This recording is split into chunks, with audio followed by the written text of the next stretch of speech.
দখলে গণভবন, গণভবন আমাদের দখলে। আমার কাছে মনে হচ্ছে যে গণহত্যাকারী একজন সরকারের বেডে আমি উঠবো, আমি হচ্ছে এখানে মানে জুতা খুলে ওঠার কিছু নাই। বিজয় উল্লাস করতে চলে আসুন, আমরা 24-এর যোদ্ধা। আমরা যারা ছাত্রদল কর্মী আছে আমাদেরকে নানানভাবে হুমকি দামকি দিচ্ছে। আমাকে বলা হচ্ছে আমাকে ওসমান হাদি করা হবে, আমার লাশ বুড়িগঙ্গা ভাসায় দেওয়া হবে এবং আমার পরিবার সহ নিঃশেষ করে ফেলবে। কেউ বলতেছে আমাকে বেঁচে থাকতে। প্রিয় ভাই বোনেরা, আজকে মিরপুর স্বাধীন। আমাদের কাছ থেকে পুলিশ, যুবলীগ, হাসিনা লীগের, ছাত্রলীগ সব পালাইছে। যখন পালায় ওই সময় আমরা হচ্ছে সেনাবাহিনী এবং পুলিশের যে আপনার হচ্ছে চেহারা দেখে তো বোঝা যায় যে আপনি যখন চুরি করবেন, একটা চোর যে মনোভাব, এতদিন তাদের আমরা আক্রমণাত্মক দেখেছি, বাট তাদের মধ্যে আমরা সেনাবাহিনী এবং পুলিশদের মধ্যে একটা অসহায়ত্বের ছাপ দেখেছি। তখনই আমরা বুঝতে লেগেছি যে না, আজকেই হয়তো আপনার হচ্ছে গণহত্যাকারী শেখ হাসিনা পালাবেই। 2024 সালের জাতীয় বীরের মধ্যে আমরা সংসদ ভবন ছাত্র জনতার দখলে খুনি শেখ হাসিনার স্বৈরাচার পালাইছে। 5 আগস্টে আমরা এত উত্তাল জনস্রোত, এই জনস্রোত ঠেকানোর বাংলাদেশের পরিস্থিতি ওই সময় কারো সম্ভব ছিল না।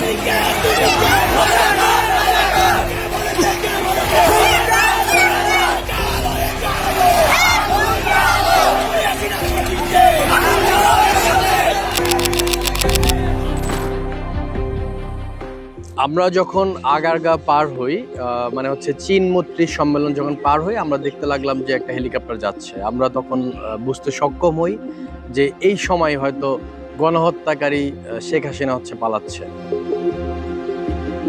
এই অবস্থা দেখার পরে যেহেতু আমাদের কথা একটাই, যেহেতু আমরা রাজপথে ছিলাম এবং আমরা জুলাই গণঅভ্যুত্থানে একই পরিবারের 3 ভাই ছিলাম, আমাদের 3 ভাইয়ের একটা তীব্র ইচ্ছা ছিল যে যেভাবেই হোক আমরা সংসদ ভবন এবং গণভবনের গুরুত্বপূর্ণ জায়গায় আমরা অবস্থান নিব। কারণ আপনি যখন রাজপথে থাকবেন এবং রাজপথ দীর্ঘদিনের আন্দোলন এবং সংগ্রামের ফসল, আমরা এমনভাবে বিজয় উদযাপন করতে চাই যে বিজয় উদযাপনটা হবে স্মরণীয়। আমরা যখন জিয়া উদ্যানের রাস্তায় আসি তখন আমাদেরকে কঠোর থেকে কঠোরতম ভাবে সেনাবাহিনী ব্যারিকেড দিয়ে রাখছিল। সেনাবাহিনী আমাদেরকে কোনোভাবেই গণভবন সংসদ ভবনে ঢুকতে দিবে না। তারা বারবার বলতেছিল যে আপনাদের যেহেতু প্রোগ্রাম শাহবাগে, আপনারা শাহবাগের দিকে যান। তো সেক্ষেত্রে আমরা তাদের কথা অমান্য করে ব্যারিকেড ভেঙে আমরা হচ্ছে সংসদ ভবন এবং গণভবন রাস্তায় প্রবেশ করি। যেহেতু আমার ফোকাস ছিল গণভবনে প্রবেশ করব এবং গণহত্যাকারী শেখ হাসিনার রুমে গিয়ে তার রুমটা দেখব যে কোন রুমে থেকে এদেশের সে হাজার হাজার নিরীহ ছাত্র জনতাকে হত্যা করেছে এবং এই বিগত 16 বছরে এবং তার যে ফ্যাসিজমের শিকার এবং স্বৈরতন্ত্রের বিপক্ষে যারা কথা বলেছে এবং গণতান্ত্রিক যারা কথা বলেছে এবং তাদেরকে দমন নিপীড়ন থেকে শুরু করে গুম, খুন, হত্যা, বিশেষ করে গণহত্যাকারী শেখ হাসিনা তার এই দীর্ঘ শাসনামলে বাংলাদেশের ইতিহাসে এমন কোনো জঘন্যতম কাজ নাই সে না করেছে।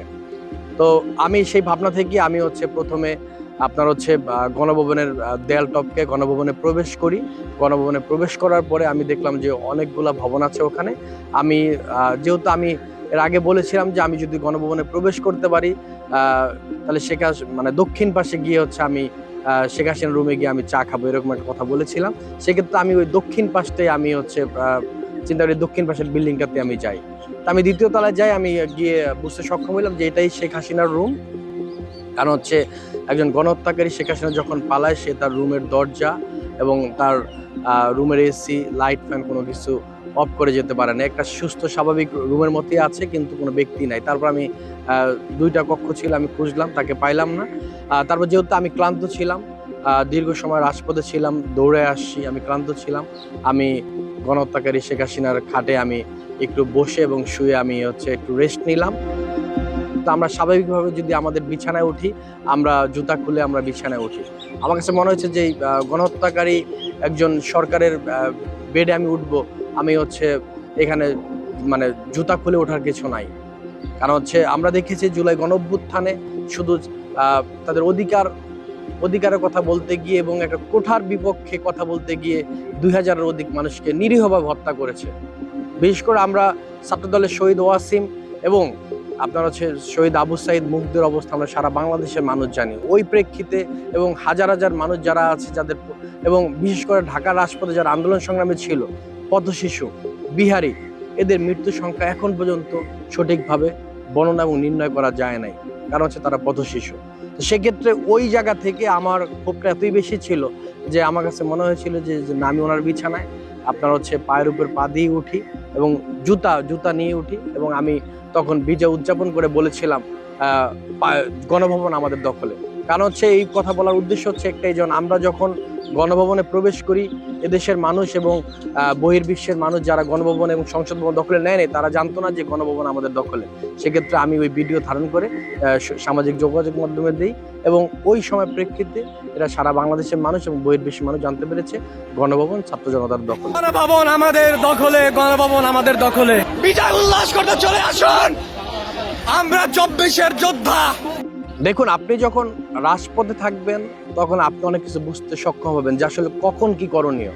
কারণ আমরা যখন রাস্তায় নামি জুলাই অভ্যুত্থানে, বিশেষ করে 18 এবং 19 জুলাই, তখন আমরা হচ্ছে পুলিশের আচরণ দেখে, পুলিশের এই যে আপনার হচ্ছে আক্রমণাত্মক আচরণ এবং বিবেকহীন আচরণ, মানে পশুত্ব আচরণ দেখে আমরা বুঝলাম যে আসলে তাদেরকে মোকাবেলা কিভাবে করতে হয়। কারণ আমরা রাজপথে নেমেছি অস্ত্র ছাড়া, আমরা রাজপথে নেমেছি লাঠি ছাড়া। তখন এই পুলিশ এবং ওই সময় স্বৈরতন্ত্রের দোসর অন্ধ আওয়ামী ভক্ত ছাত্রলীগ, যুবলীগ, তাদেরকে প্রতিহত করার জন্য আমরা ওই সময় লাঠি হাতে নিয়েছিলাম। তো সেক্ষেত্রে আমরা রাস্তায় ছিলাম, রাস্তায় প্রত্যেকটা দিন আমরা বুঝতে সক্ষম হইতাম যে আসলে দেশের অবস্থা কোন দিকে যাচ্ছে।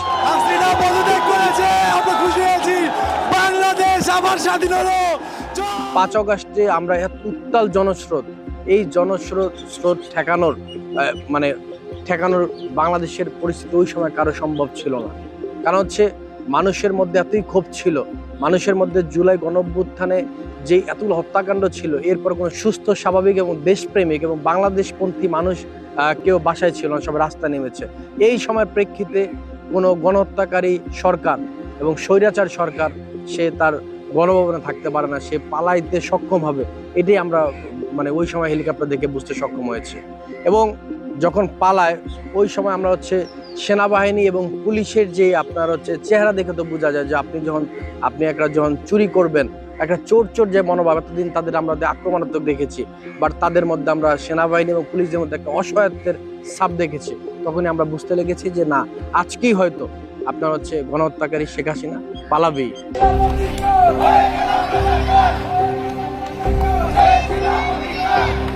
আমরা যখন দেখেছি যে আপনার চারপাশে নির্মম হত্যাকাণ্ডের শিকার আমাদের ছাত্র ভাইয়েরা হচ্ছে, এরপরে আমরা মিরপুরের উত্তাল জনতা আমরা চিন্তা করতে লাগলাম যে আসলে না, এই সময় আমাদের কারো বাসা থাকার কথা না, আমরা রাজপথে আমরা থাকবো এবং আমরা অধিকার আমাদের আদায় করে বাসায় ফিরবো।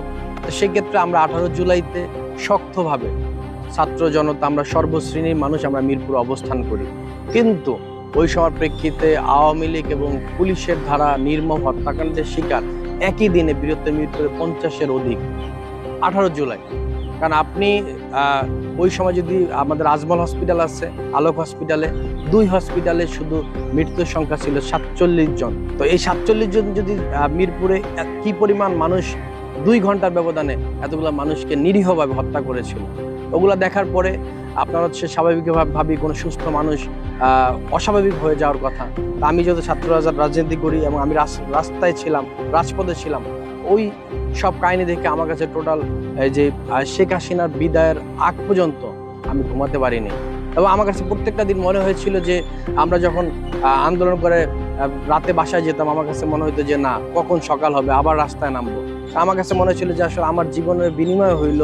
এবং আমার আব্বা একটা কথা বলতো যে তোমরা 3 ভাই আছো, 3 ভাই রাজপথে যাও, তোমাদের জীবনের বিনিময় হইল তোমরা হচ্ছে যেভাবেই হোক এই স্বৈরাচার হাসিনাকে তোমরা হটাও।